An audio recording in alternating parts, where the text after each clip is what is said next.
ఏం మాట్లాడాను ముఖ్యమంత్రి గారు ఒకసారి ఆ వీడియో చూసి నేను మళ్ళీ ముందుకు పోతా.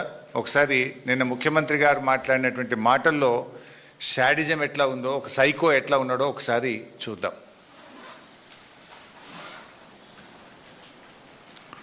దాంట్లో దిగమను, దూకమను, రాయి కట్టుకొని దూకమను, శని పోతుంది. ఎందుకంటే ఇట్లాంటి పాపాలు చేసి ఇంకా చేటలు ఎక్కువైనాయి. వీళ్ళిద్దరికి బెల్ట్ ట్రీట్మెంట్ ఇస్తే కానీ దారిలో పడరు. వాళ్ళిద్దరికి బెల్ట్ ట్రీట్మెంట్ అవసరం ఉన్నది. ఏమున్నది, వీళ్ళని కోసి రక్తం జల్లితే పంటల మీద అదే పండుతుంది. ఎందుకంటే వీళ్ళ బలుపు కొవ్వు చూసింది కదా. రైతుల పంట పొలాల్లో నీళ్లు బారించండి ముఖ్యమంత్రి గారు అంటే మా రక్తాన్ని బారిస్తా అని రేవంత్ రెడ్డి గారు మాట్లాడుతూ ఉన్నారు. ఇది ఒక ముఖ్యమంత్రి మాట్లాడాల్సిన భాషన? నీళ్లు కావాలని మేము అడిగితే రక్తం కావాలని రేవంత్ రెడ్డి అంటుండు. రక్తం ఇస్తా చల్లాలని. సార్ నీకు రక్తం కావాలంటే ఇస్తాం, దానికి కూడా మేము వెనకాడటోళ్ళం ఏం కాదు. కానీ మాకు నువ్వు నీళ్ళు ఇవ్వడానికి, ఒకవేళ మా రక్తమే నీకు నీళ్ళు ఇవ్వడానికి అడ్డమైతే ఆ రక్తం ఇవ్వడానికి కూడా మేము సిద్ధంగా ఉన్నాం. ఇప్పుడు రాజకీయాల్లో విమర్శలు సహజం. ఒక ముఖ్యమంత్రి స్థానంలో ఉండి ప్రతిపక్షాల యొక్క రక్తాన్ని పంటలపై చల్లాలి, బెల్ట్తో కొట్టాలి అని మాట్లాడడం అనేటువంటిది అత్యంత జుగుత్సాకరం. ఆయన రక్త పిపాసి మనస్తత్వానికి ఇది నిదర్శనం. నిన్న ఎక్కడ మాట్లాడండి? ఆయన బోధి పెవిలియన్లో మాట్లాడిండు. పేరేమో బోధి పెవిలియన్. మాటలన్నీ హింసను ప్రేరేపించి హింసను తలపించేటువంటి మాటలు నిన్న ముఖ్యమంత్రి గారు మాట్లాడినారు. ఆ మధ్య చెప్పినాడు ఆయన హిట్లర్ తనకు ఆదర్శం అంటే. రేవంత్ రెడ్డి అందుకే హిట్లర్ తరహాలో ఒక హంతక భాష మాట్లాడుతూ ఉన్నాడు. కానీ ఒకటి మాత్రం నిజం, ఫైనల్గా పాపం పండినాడు హిట్లర్కు ఏ గతి పట్టిందో రేవంత్ రెడ్డి నీకు కూడా అదే గతి పడుతుంది. ఇదంతా ఆయన ప్రయత్నం ఏంది? భాష దేనికి మాట్లాడుతున్నాడు? ఎవడు మాట్లాడతాడు? ఫ్రస్ట్రేషన్లో ఉన్నటువంటి వాడు, విషయం లేనటువంటి వాడు, సమాధానం చెప్పలేనటువంటి వాడు.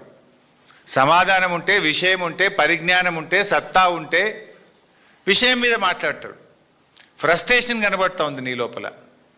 నువ్వు జారుడు బండ మీద జారిపోతా ఉన్నావు, నీకు ఓటమి తప్పదు అనేటువంటి ఒక ఫ్రస్ట్రేషన్లో ఊగిపోతా ఉన్నావు, బూతు భాష మాట్లాడుతూ ఉన్నావు. నిజంగా నీకు విషయం ఉంటే విషయంతో ఒప్పిస్తావు, మెప్పిస్తావు. విషయం లేదు కనుకనే బూతులను అందుకుంటున్నావు అనేది ఇవాళ రాష్ట్ర ప్రజలందరూ కూడా అర్థం చేసుకుంటా ఉన్నారు.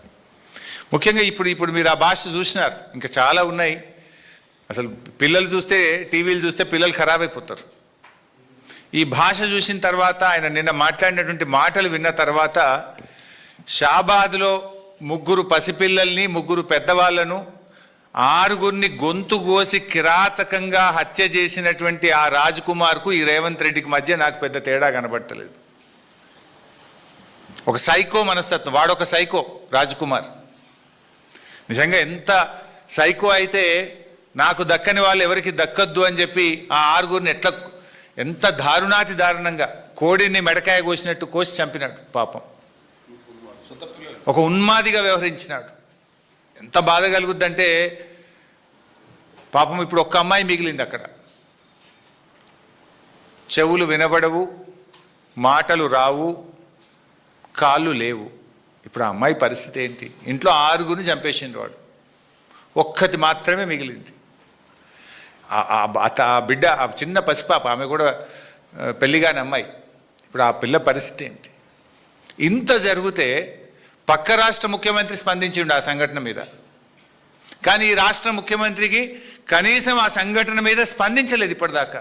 ఈ ఒక సీనియర్ అధికారి, ఈ రాష్ట్రానికి చెందిన ఒక ఉన్నతాధికారి, పోలీస్ అధికారి, నిన్న గోల్ఫ్ కోర్స్లో హైదరాబాద్ గోల్ఫ్ క్లబ్లో గోల్ఫ్ ఆడుతున్నాడు నిన్న మధ్యాహ్నం పూట. ఈ రాష్ట్రంలో లా అండ్ ఆర్డర్ పరిస్థితి ఏముంది? అసలు ముఖ్యమంత్రి పాలన ఎట్లుందంటే, నువ్వెట్లున్నావో నీ పరిపాలన కూడా గట్లే ఉంది. ఇప్పుడు ఆనాడు కేసీఆర్ గారు ప్రాణాలకు తెగించి చావు నోట్లోకి వెళ్ళి 11 రోజులు ఆమరణ నిరాహార దీక్ష చేసి తాను ప్రాణత్యాగానికి సిద్ధపడి కేసీఆర్ రాష్ట్రాన్ని సాధించారు. కానీ ఎన్నడూ రక్తం పారించే ప్రయత్నం కానీ ఎవరి రక్తం అడగలే కేసీఆర్ గారు. తన రక్తాన్ని ఇచ్చి తన ప్రాణాన్ని ఇచ్చి రాష్ట్రాన్ని సాధించే ప్రయత్నం చేసింది కేసీఆర్. కానీ నువ్వు ప్రశ్నించినటువంటి వాళ్ళను, రైతుల పక్షాన నీళ్ళు అడిగినటువంటి వాళ్ళను ఇవాళ రక్తం బారిస్తా, వాళ్ళను కోస్తా, వాళ్ళ రక్తం బారిస్తా అని నువ్వు మాట్లాడుతున్నావు. ఇది కేసీఆర్ గారికి నీకున్నటువంటి తేడా. ఇంత నీచమైనటువంటి వ్యాఖ్యలు చేసిన రేవంత్ రెడ్డి కనీసం నీకు నువ్వన్న టీవీలో చూసుకొని తప్పు మాట్లాడినా అని బేషరతుగా క్షమాపణ చెప్పాలని చెప్పి నేను డిమాండ్ చేస్తా ఉన్నా. ఇంకో మాట కూడా చెప్తున్నా రేవంత్ రెడ్డి, నీకేంది నీ సైకో మనస్తత్వం ఏంది?